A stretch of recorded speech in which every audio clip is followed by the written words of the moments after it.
அதனாலதான் காத்திரு காத்திரு, அப்புறம் நம்பிக்கையோடு காத்திரு. கர்த்தருக்கு காத்திருக்கிறவர்களோ புதுபலன் அடைந்து செட்டைகளை அடித்து உயிரை எழும்புவார்கள். வாலிபர்கள் இடறி வருவார்கள்.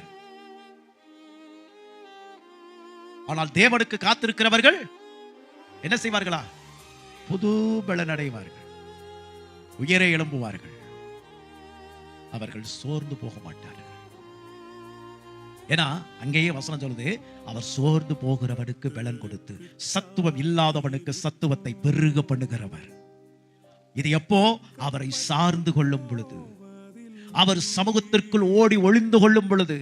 நமக்கு வருகிற துன்பங்களிலும் ஒருவேளை காலங்கள் நீடிக்கப்படும் பொழுது, நம்மளுடைய வாழ்க்கையிலே தேவன் சொன்னது நிறைவேறாமல் இருக்கும் பொழுது, தேவனுடைய சமூகத்தை சார்ந்து கொள்ளும் பொழுது, அவர் அண்டையிலே அண்டிக் கொள்ளும் பொழுது, நமக்கு என்ன உண்டாகாது?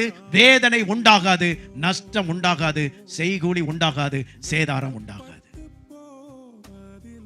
உன்னை பொன்னை போல ஜொலிக்க செய்வார்.